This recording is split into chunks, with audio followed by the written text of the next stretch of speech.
Hey, rest in peace. What's up?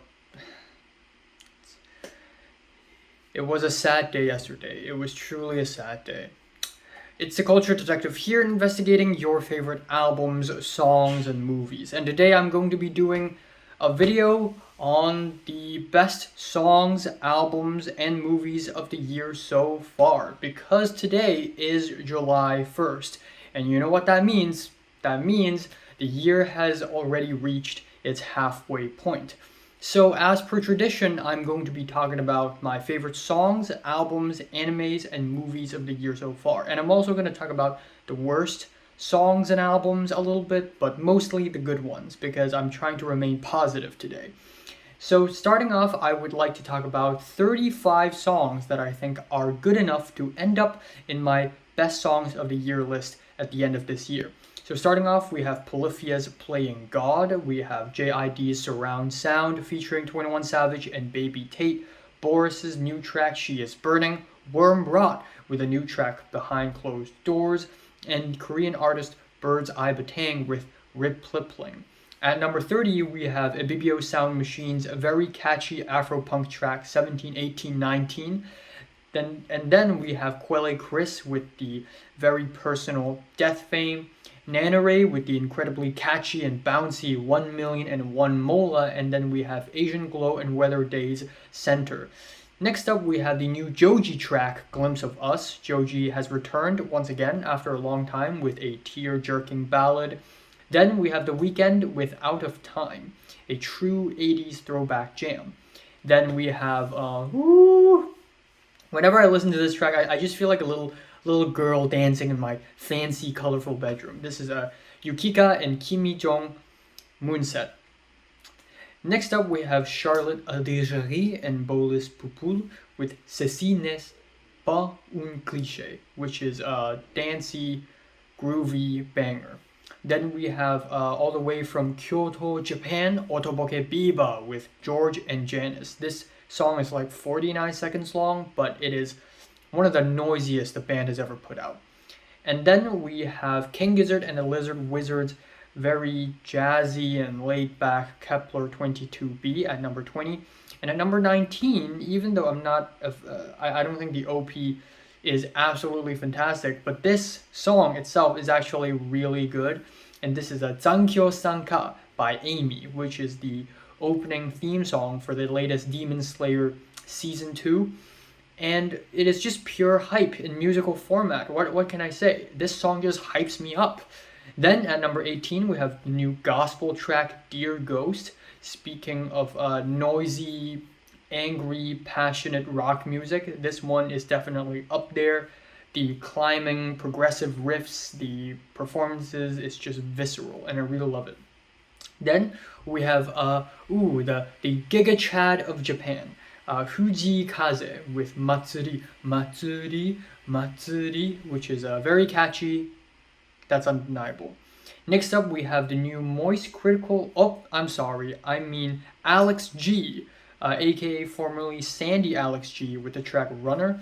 And then that is followed with Gorillaz' latest track, Cracker Island, featuring Thundercat. This track is super groovy and catchy and fun. I love the production of this track, and it's just amazing to me that even after so many years, Gorillaz is still putting out bangers.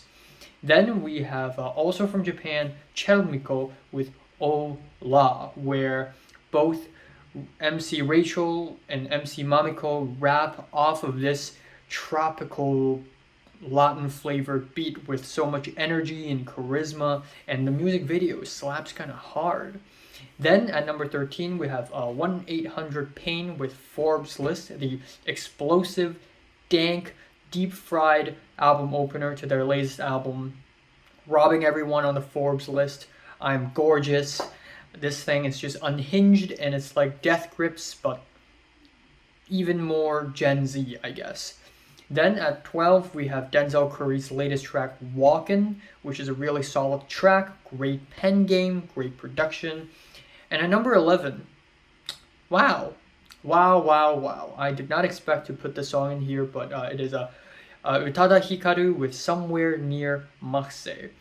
And this track is a 12-minute long disco track by this J-pop queen. And it sounds like it's way shorter than 12 minutes long because of how groovy but also immediate and full of dynamic it is. It's just a very interesting disco track. And in fact, I just listened to this track not too long ago. Alright, number 10, I'm giving it to Mitski with Stay Soft. This thing is a sweet, endearing disco jam with some femcel lyrics. Who wouldn't love a jam like that?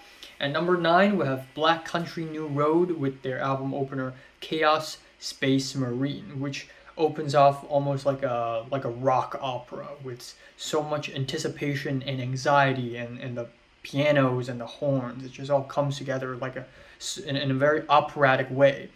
Alright, and then at number 8 and 7, I'm putting 2 Cantonese songs. Not one, but two. 2 songs from Hong Kong. And I'm so freaking happy that, and I'm so freaking proud to put these 2 songs in these 2 spots. At number 8, we have Saksan Guy with Saksan Pie.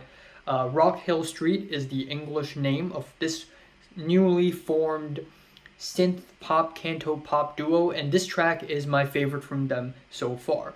This is it came out last year near the very end, but screw it, I didn't put it in last year's list, so I'm putting it here. This thing is not only a very catchy and smart track about innovation and creativity, but also the bleepy bloopy production and the duet vocals. It's all so full of style, and Hong Kong just desperately needs a song like that, you know? Then that is followed with the new I track Qi Joy featuring Yang Ziyun. I is Iris Liu, a singer-songwriter from Hong Kong as well, and this track is an absolutely gorgeous canto pop song with some of the crispiest production that reminds me a lot of Mid-Air Thief, and I just really like it. Anyways, at number 6, we have The Smile with Free of the Knowledge. Tom York brings us another helping of sad but also simultaneously hopeful balladry. At number 5, we have the Natsuyasumi Band with Lightship. This song also came out last year, but then again, for the same reasons, I'm putting it on this list. This track is actually a soundtrack off of the Sonny Boy anime, and it's so damn good, I reviewed it earlier this year, and I think this is one of the best anime soundtracks I've ever heard in my life. And Lightship, this track right here is oh my god, it breaks me. It breaks me. At number 4, we have the new Beach House track Once Twice Melody. At number 3, we have Black Midi's brutal prog, colorful, wacky, insane Welcome to Hell. At number 2, we have Daniel Rawson's Unpeopled Space, which is a multifaceted, folky track with these runny guitars and anxiety-inducing drums. It's so rustic, it's so earthy, it's so earnest, but it's so dramatic. It's so theatrical. And my favorite track of the year is Kendrick Lamar's The Heart Part 5. I think this is Kendrick Lamar's great return to form. I love the Marvin Gaye sample. It's just amazing. The music video accompanied to it is amazing. And the lyrics, they have so much meaning to them. They have so many layers to peel when it comes to meanings. And Kendrick Lamar really has a lot to say. Talking about the culture, talking about how a lot of people put him up there as the savior of the African American culture.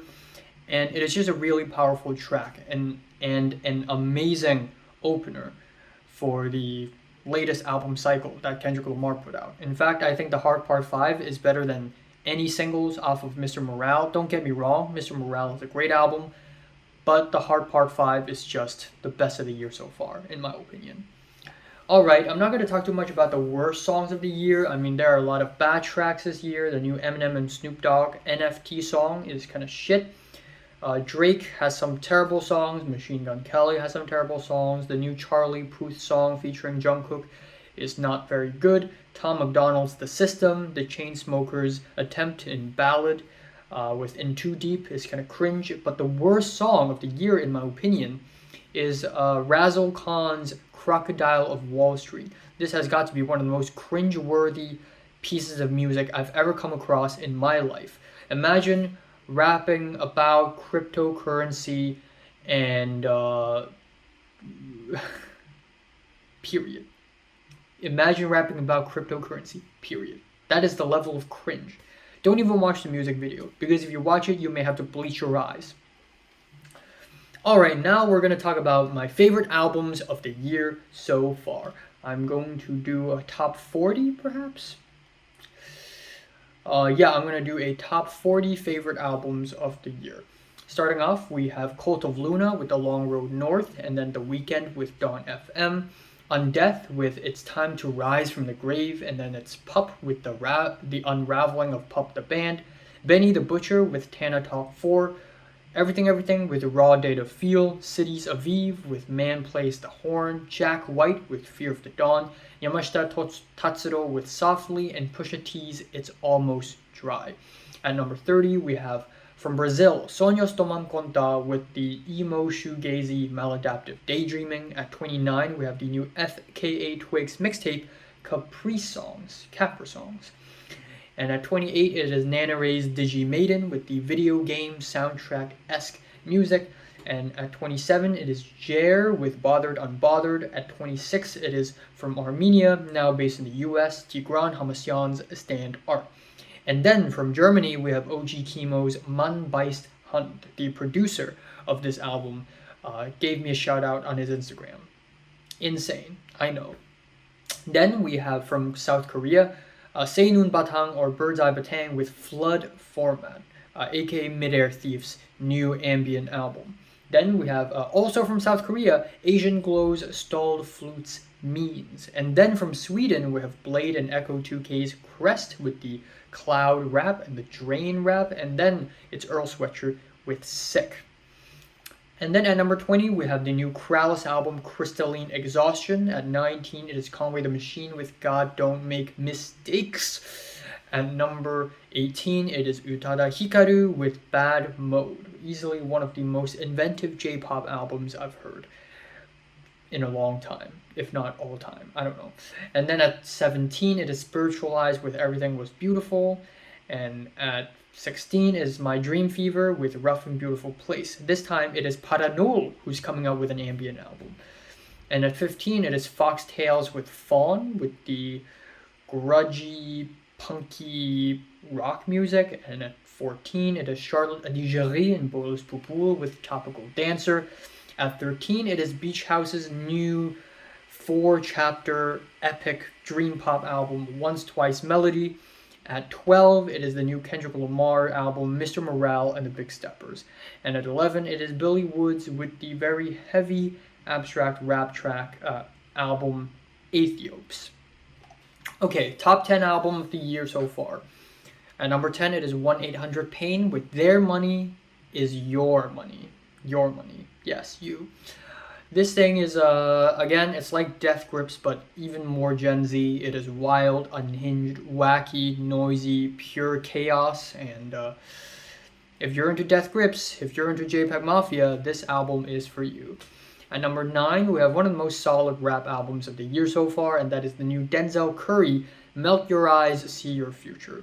At number 8, we have, once again, a helping of extreme, intense, relentless, riot girl, hardcore punk with Otoboke Biba with Super Champon.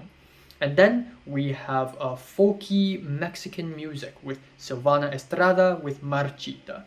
And then at number 6, we have the new The Smile album, A Light for Attracting Attention, with great musical minds with Tom York, Johnny Greenwood, and Tom Skinner from Sons of Kemet. I believe that's his name. If that's not his name, I apologize. And then at number 5, we have Daniel Rawson's You Belong There. Truly one of the most spellbinding and enchanting folk albums of the year. At number 4, it is Black Country New Roads' Ants from Up There. Truly a powerful ending to the band's short but interesting discography. And then at number 3, it is Gospel's The Loser, one of the most exhilarating and adventurous and bold and loud and unapologetic prog rock albums I've heard all year. And then at number 2, We have the crazy, wild, wacky, hardcore punk album Soul Glow's Diaspora Problems, with a dash of humor in it. And at number 1, my favorite album of the year so far is Big Thief's Dragon New War Mountain, I Believe in You, which is also a folk album. Man, folk music and rock music really dominate this year. But Dragon New War Mountain, I Believe in You is a huge, huge album, but also a collection of some of the most engaging, compelling, interestingly produced folk music the band has produced, with a lot of interesting creative sonic production choices, but also the writing, the themes, the catchiness of the songs. It all comes together really well as a collection of some of the best folk songs I've heard in years. Alright, worst albums of the year, I mean, there are a few. Drake's Honestly Nevermind is pretty bad. Roddy Ricch's latest album is pretty bad. Post Malone, Jack Harlow. The Chainsmokers' new album is pretty bad. Gunna's DS Forever is really boring. Top 4 worst albums of the year, however, has to be Tom MacDonald and Adam Calhoun's The Brave, which is an album of cringe. And speaking of cringe, we have Machine Gun Kelly's Mainstream Sellout, where he continues to jab into pop punk with some of the weakest songwriting yet. And then we have Valeria Almeida's Secrets, which is an album so bad it's good. It's some of the weirdest, strangest, and most unexplainable music I've heard in my life. This album is 11 minutes long, and it is more insane than the Wendy's mixtape. And at number 1, we have Kid Rock's Bad Reputation. Need I say more?